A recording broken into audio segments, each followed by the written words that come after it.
Yes, in Vienna. and he informed me after a couple of weeks that the police would start an official investigation. So he didn't just push them aside. However, obviously without public pressure and awareness of what's going on, the police will hardly dare tackle the enormous powers behind Baxter. There's evidence our own health minister is covering up the tracks of Baxter. The political establishment here seems to be all in the pockets, frankly, of this enormously wealthy group, and nobody is taking any action.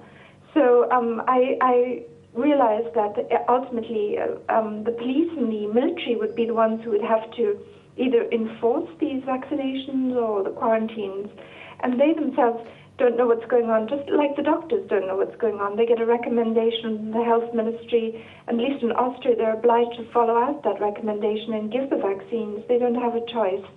So if you inform enough policemen, inform enough military, inform enough doctors, the hope is that they will refuse to go along with this. Of course, as professionals, they need a reason. They need to be able to give arguments and facts and evidence. And the aim is really to give them the evidence and the facts so that they can supply a reason why they refuse to go out and force somebody to take the vaccine or something like that.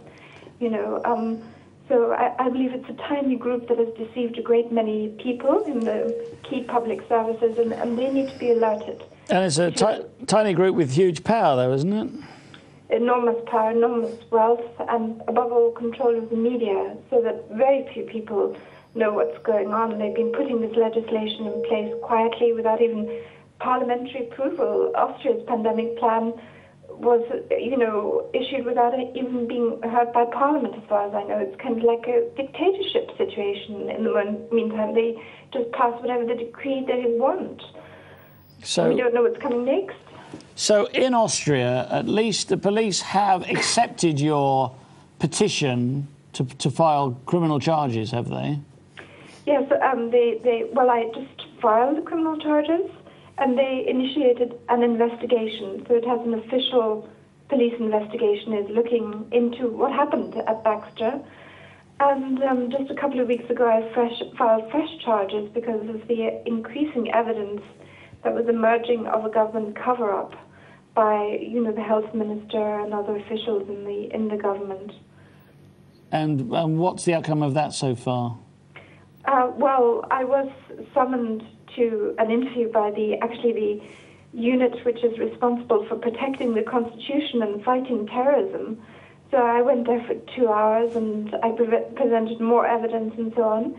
I was told the police that are local to Baxter in Korneuburg are investigating, the state prosecutor's investigating, and they're investigating. However, I have to be quite frank and say Austria is pretty corrupt. It's probably as bad as Italy in the meantime.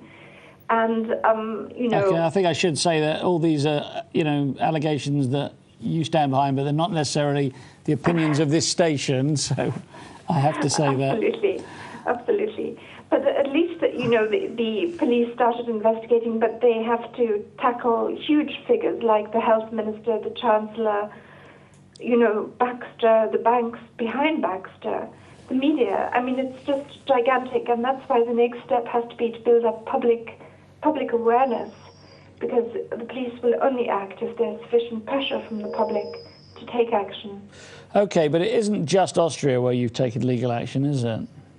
Well, I also filed charges concerning an incident in Switzerland, an incident on a train, and I filed charges with the FBI here in the U.S. Embassy in Vienna concerning the overall picture of what I see as an attempt, basically, to eliminate the U.S. population through this forced vaccination campaign with deadly vaccines.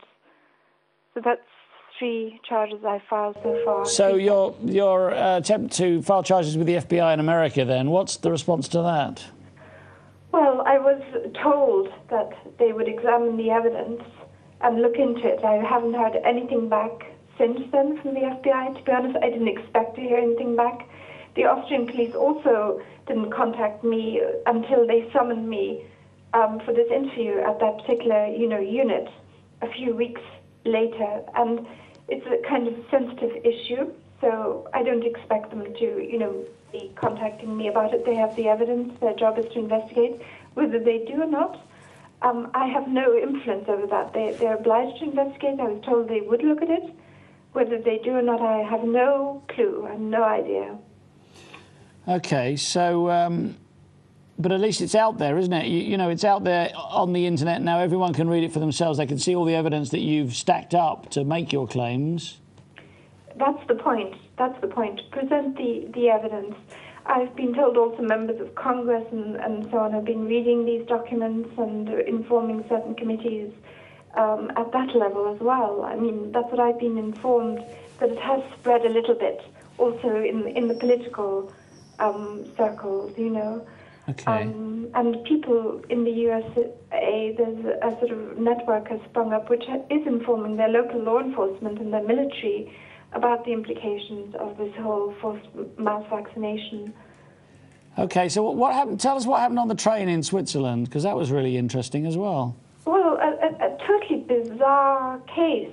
Again, WHO, the World Health Organization based in Geneva, and Baxter seem to have been involved. And what happened was that WHO or Baxter or WHO asked for a sample of this allegedly deadly swine flu virus from Mexico City, just in the middle of the outbreak, to be sent to Switzerland's reference laboratory in Geneva. And it appears that Baxter, or an affiliated lab, acquired this virus, and they flew it to the other side of Switzerland, to Zurich, where there are actually hardly any flights to Mexico City, apart from a charter flight or private planes.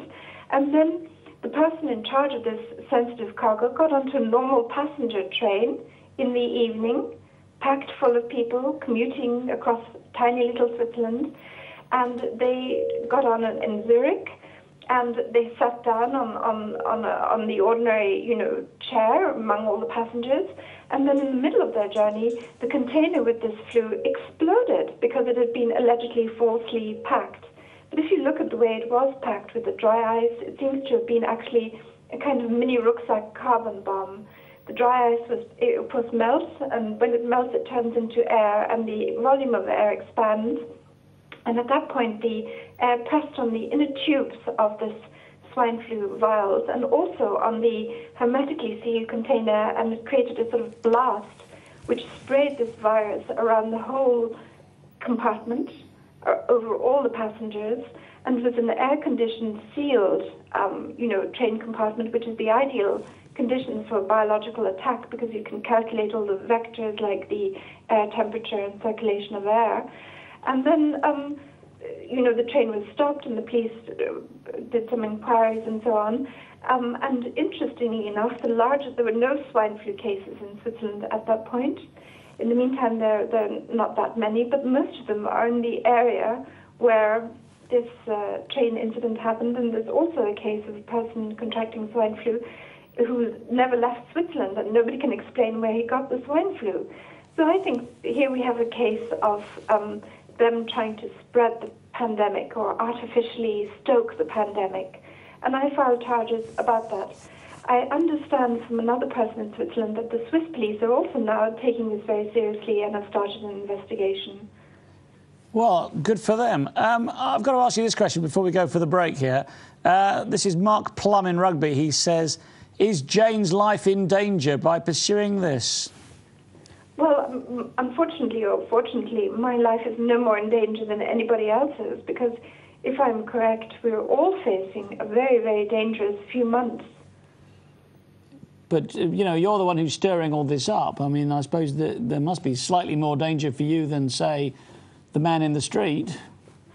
Well, I mean, I've had the odd threat or whatever, but I'm probably quite visible in the public arena, and I don't feel threatened in any way. The police are quite, I wouldn't say cooperative, but they've been very professional. I have had no feeling of being threatened by the police or not even by the health minister. I can't complain of being threatened by anybody. Well, that's reassuring, and I'm delighted to hear that. Anyway, look, we're going to go for another break now.